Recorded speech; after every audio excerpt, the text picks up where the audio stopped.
Dimanche 18 décembre 2022, le processus du jugement.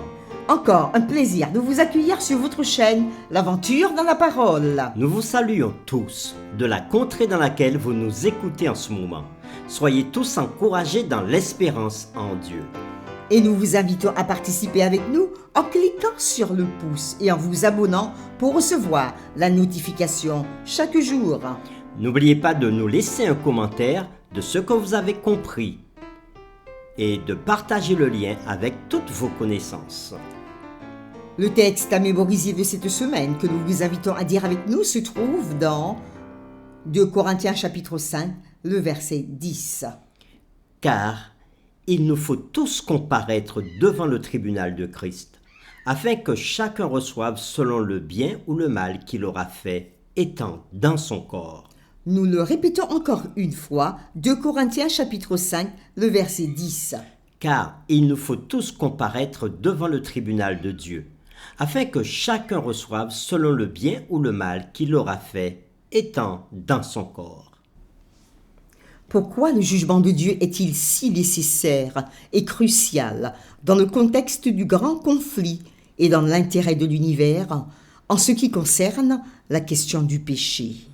Comment faisons-nous la différence entre les jugements positifs divins et les jugements négatifs? Comment vivons-nous dans l'anticipation du jugement de Dieu sans en être effrayés? Les réflexions de cette semaine nous aideront à répondre à ces questions. Et aujourd'hui, nous le ferons avec la séquence Le jugement final. Pour beaucoup, l'idée de jugement signifie condamnation. Et bien que cela fasse partie du processus, nous ne devons pas oublier le côté positif du jugement, en ce sens que le jugement implique également la justification des justes. En effet, le livre de Daniel fait référence à un jugement de la fin des temps qui donne droit au sein du Très-Haut. Il est dit dans Daniel chapitre 7, le verset 22, et particulièrement à partir du verset 21, « Je vis cette corne faire la guerre aux saints et l'emporter sur eux, jusqu'au moment où l'Ancien des jours vint donner droit aux saints du Très-Haut, et le temps arriva où les saints furent en possession du royaume. » Oui, le jugement de Dieu inclut les deux aspects, un principe que l'on trouve dans ce texte de l'Ancien Testament. Dans 1 Roi chapitre 8, le verset 32, nous pouvons lire « Écoute-le des cieux, agis et juge tes serviteurs, condamne le coupable et fais retomber sa conduite sur sa tête. Rends justice à l'innocent et traite-le selon son innocence. » Nous lirons maintenant Matthieu chapitre 25, les versets 31 à 46, et Jean chapitre 5, les versets 21 à 29, deux récits. Et nous répondrons à cette question: comment Christ a-t-il indiqué les concepts de condamnation et de justification dans le jugement final? Nous lisons Matthieu chapitre 25, les versets 31 à 46. Lorsque le Fils de l'homme viendra dans sa gloire avec tous les anges, il s'assiera sur le trône de sa gloire. Toutes les nations seront assemblées devant lui. Il séparera les uns d'avec les autres, comme le berger sépare les brebis d'avec les boucs. Et il mettra les brebis à sa droite et les boucs à sa gauche. Alors le roi dira à ceux qui seront à sa droite: « Venez, vous qui êtes bénis de mon Père, prenez possession du royaume qui vous a été préparé dès la fondation du monde. Car j'ai eu faim, et vous m'avez donné à manger. J'ai eu soif, et vous m'avez donné à boire. J'étais étranger, et vous m'avez recueilli. J'étais nu, et vous m'avez vêtu.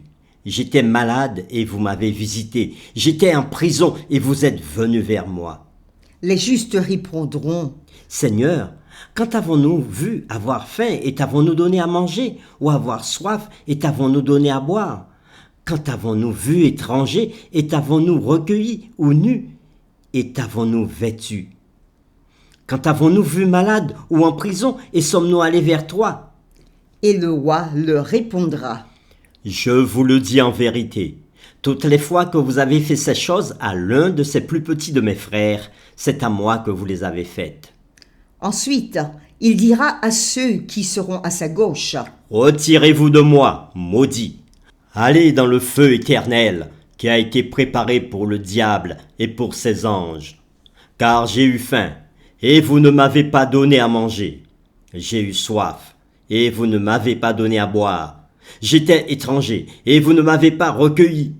J'étais nu, et vous ne m'avez pas vêtu. J'étais malade et en prison, et vous ne m'avez pas visité. » Ils répondront aussi, « Seigneur, quand avons-nous vu ayant faim, ou ayant soif, ou étranger, ou nu, ou malade, ou en prison, et ne t'avons-nous pas assisté ?»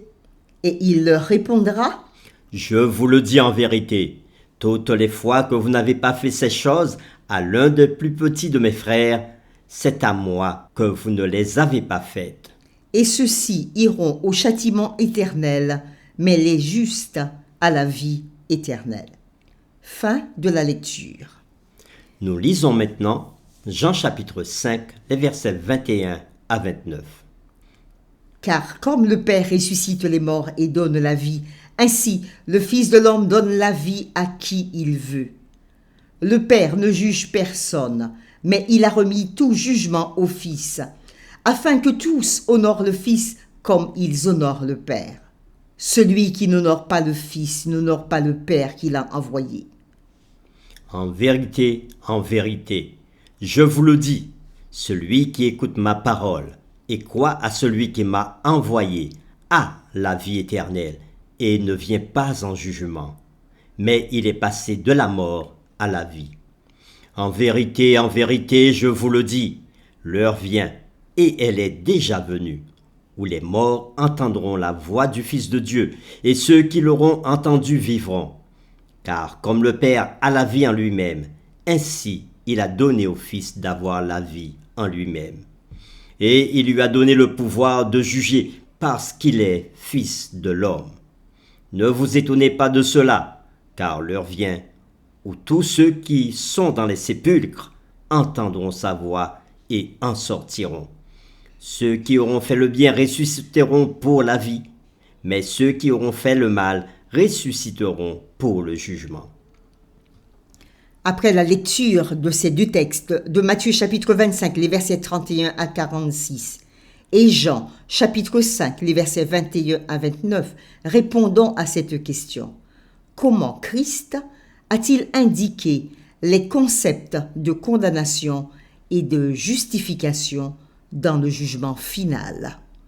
Certains affirment que les expressions « n'est point jugé » de Jean 3, verset 18 et « ne vient point en jugement » dans Jean chapitre 5, verset 24 signifient que ceux qui sont en Christ ne seront pas jugés du tout. Mais lisons les textes de Jean chapitre 3, verset 18 et après le texte de Jean chapitre 5, le verset 24. Jean chapitre 3, verset 18, « Celui qui croit en lui n'est point jugé, mais celui qui ne croit pas est déjà jugé, parce qu'il n'a pas cru au nom du Fils unique de Dieu. » Jean chapitre 5, le verset 24. « En vérité, je vous le dis, celui qui écoute ma parole et qui croit à celui qui m'a envoyé a la vie éternelle et ne vient point en jugement, mais il est passé de la mort à la vie. » Fin de la lecture. Ces expressions impliquent que les croyants ne seront pas condamnés dans le jugement. Par conséquent, les textes doivent être compris comme disant ceci: n'est pas condamné et ne sera pas condamné, comme il est traduit dans la Bible en français courant. Relisons ces textes avec ces expressions. Jean chapitre 3, le verset 18, « Celui qui croit en lui n'est pas condamné, mais celui qui ne croit pas est déjà condamné, parce qu'il n'a pas cru au nom du Fils unique de Dieu. » Et dans Jean chapitre 5, le verset 24, « En vérité, je vous le dis, celui qui écoute ma voix et qui croit à celui qui m'a envoyé a la vie éternelle et ne sera pas condamné, mais il est passé de la mort à la vie. » En bref, notre destin est déterminé dans notre vie présente. Ceux qui sont en Christ ont déjà leur justification au jugement assuré, et ceux qui ne sont pas en Christ restent sous la condamnation. Décrivant le jugement de Matthieu chapitre 25, versets 31 à 46 que nous avons lu, Christ mentionna non seulement la présence des boucs, donc les méchants, mais aussi des brebis, donc les justes. Et l'apôtre Paul déclarera explicitement « Car il nous faut tous comparaître devant le tribunal de Christ, afin que chacun reçoive selon le bien ou le mal qu'il aura fait, étant dans son corps. » C'est notre texte à retenir pour cette semaine. Tout en pensant au jugement, nous devons garder à l'esprit que nous sommes sauvés par la grâce. Lisons donc ces deux textes qui parlent de la grâce justement. Ésaïe chapitre 55, le verset 1. « Vous tous qui avez soif, venez aux eaux. Même celui qui n'a pas d'argent, venez, achetez et mangez. Venez, achetez du vin et du lait sans argent, sans rien payer. » Et dans Éphésiens chapitre 2, le verset 8 à 10. « Car c'est par la grâce que vous êtes sauvés, par le moyen de la foi. Et cela ne vient pas de vous, c'est le don de Dieu. Ce n'est point par les œuvres, afin que personne ne se glorifie. Car nous sommes son ouvrage, ayant été créés en Jésus-Christ pour de bonnes œuvres, que Dieu a préparées d'avance, afin que nous les pratiquions. » Précédemment, nous avons dit que nous sommes justifiés par la grâce. Maintenant, lisons deux textes qui nous disent que nous sommes justifiés par la foi. Genèse chapitre 15, le verset 6 et Romains chapitre 5, le verset 1er. Genèse 15, verset 6, Abraham eut confiance en l'Éternel qui le lui imputa à justice. Et Romains chapitre 5, le verset 1er. Étant donc justifiés par la foi, nous avons la paix avec Dieu par notre Seigneur Jésus-Christ. Fin de cette lecture. Nous sommes justifiés par la grâce, nous sommes justifiés par la foi. Et nous sommes aussi jugés par les œuvres, comme nous le lisons dans ces textes de Ecclésiaste chapitre 12, le verset 14. Car Dieu amènera toute œuvre en jugement au sujet de tout ce qui est caché, soit bien, soit mal. Et nous lisons dans Apocalypse chapitre 20, le verset 11 à 13. « Puis je vis un grand trône blanc, et celui qui était assis dessus. La terre et le ciel s'enfuirent devant sa face, et il ne fut plus trouvé de place pour eux. Et je vis les morts, les grands et les petits, qui se tenaient devant le trône. Des livres furent ouverts, et un autre livre fut ouvert, celui qui est le livre de vie. Et les morts furent jugés selon leurs œuvres, d'après ce qui était écrit dans ces livres. La mer rendit les morts qui étaient en elle. La mort et le séjour des morts rendirent les morts qui étaient en eux, et chacun fut jugé selon ses œuvres. » Fin de la lecture. La base du processus de jugement est la loi morale de Dieu, telle que résumée dans les 10 commandements et exprimée dans les deux textes suivants. Ecclésiaste chapitre 12, versets 13 et 14, et Jacques chapitre 1er, le verset 25. Écoutons la fin du discours. « Crains Dieu et observe ses commandements. C'est là ce que doit faire tout homme, car Dieu amènera toute œuvre en jugement au sujet de tout ce qui est caché, soit bien, soit mal. » Jacques chapitre 1, le verset 25. « Mais celui qui aura plongé les regards dans la loi parfaite, la loi de la liberté, et qui aura persévéré, n'étant pas un auditeur oublieux, mais se mettant à l'œuvre, celui-là sera heureux dans son activité. » Nos œuvres sont les preuves externes de l'authenticité de notre expérience salvatrice et par conséquent les éléments à évaluer lors du jugement.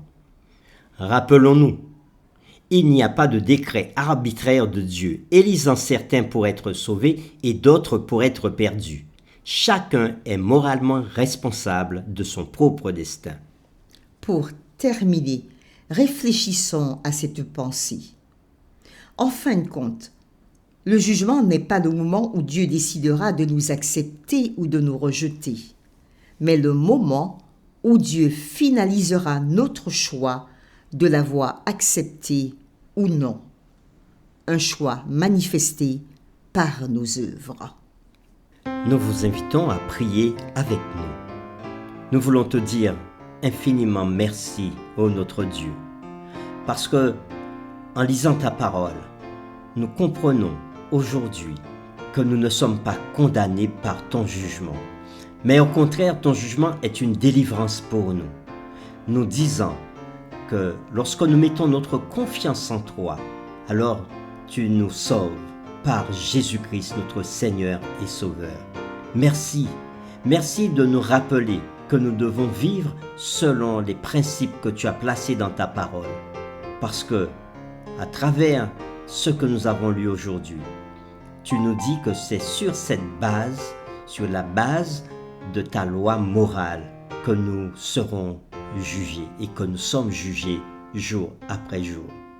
Donne-nous de croire qu'effectivement, ce que tu as annoncé se réalisera et que lorsque nous t'acceptons dans nos vies, nous recevons déjà de toi la vie éternelle. Merci de nous dire aussi que nous sommes justifiés par la foi et que nous sommes sauvés par grâce, par le moyen de la foi. Merci pour cette grâce, merci pour tout ce message que tu nous apportes, car nous t'avons prié au nom de Jésus. Amen.